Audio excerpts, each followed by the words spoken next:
काही नाही सध्या. मागच्या वेळेस मी सासरवाडीला चाललो होतो तर या ऊसामध्ये मरणाचं पाणी होतं कमरे इतकं, आणि ऊस तर मला वाटलं जाती काय की मात्र भारी दिसायला बा. नेमकं काय विषय एकदा शेतकऱ्याला विचारूच काय की जाऊ.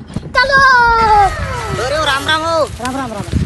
काही भारी ऊस आहे मात्र. हा हो सोयरो चांगला आहे. तो ऑक्टोबर महिन्यामध्ये मी इकडे सासरवाडीला चाललो होतो, त्याच्यात पाणी होतं, मला वाटलं ऊस गेला आता तुमचा येतच नाही. वाटलं काय जादू केली हो, भारी ऊस दिसायला तुमचा. तुम्हीच काय सोयरो सगळं गाव म्हणलं होतं ऊस काढून टाकायला लागते.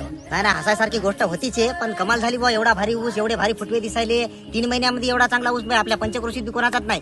मला तरी सांगा नेमकं काय केली याच्यावर जादू ती. माझ्याकडे साहेबाचा नंबर आहे, ते तुम्हाला सगळी माहिती सांगतात. बरं बरं, बोलवा बरं साहेबाला, करा फोन. ऊस लागवण केल्यानंतर 8व्या ते 10व्या दिवशी निर्मल कंपनीचा रायझामिका 200 ग्राम व निर्मल कंपनीचं बायोसंजीवनी हे 2 किलो याची ड्रिचिंग केली व 45 दिवसानंतर रासायनिक खतामध्ये निर्मल कंपनीचं बायोपॉवर एकरी 20 किलो या पद्धतीने खताचा डोस दिला. तर नमस्कार शेतकरी मित्रांनो, जसं की निर्मल सीड्स, निर्मल कंपनीचे जे प्रोडक्ट आहेत ते पूर्ण आपल्या महाराष्ट्रभरात शेतकरी वापरतात, आणि ज्या ज्या शेतकऱ्यांनी हे प्रोडक्ट वापरलेत त्यांचा स्वतःचा अनुभव आहे. त्यांनी आपल्या शेतीमध्ये खूप प्रमाणामध्ये त्यांना उत्पन्न वाढवलेलं आहे.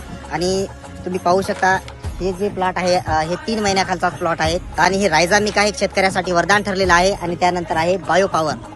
तर सर्व शेतकरी मित्रांना आता साहेबांना सांगितल्याप्रमाणे निर्मल कंपनीचे जे प्रोडक्ट आहेत ज्या ज्या शेतकऱ्यांनी वापरले आहेत त्यांचा स्वतःचा अनुभव आहे. तर तुम्ही निर्मल सीड्स कंपनीचे प्रोडक्ट एकदा नक्की वापरून पहा आणि आपल्या शेतीच्या उत्पन्नामध्ये वाढ करा. तर हे आष्टी तालुका हदगाव जिल्हा नांदेड येथील शेतकरी आहेत. तर यांनी यांच्या ऊसावर, हरभऱ्यावर आणि हळदीवर या निर्मल कंपनीचे प्रोडक्ट वापरले आहेत, आणि मागील 5 वर्षापासून हे प्रोडक्ट वापरतात, आणि त्यांच्या उत्पन्नामध्ये फार मोठ्या प्रमाणामध्ये वाढ झालेली आहे. बरोबर आहे शेतकरी? बरोबर. राजा आसमानीचं बळ 10 बजी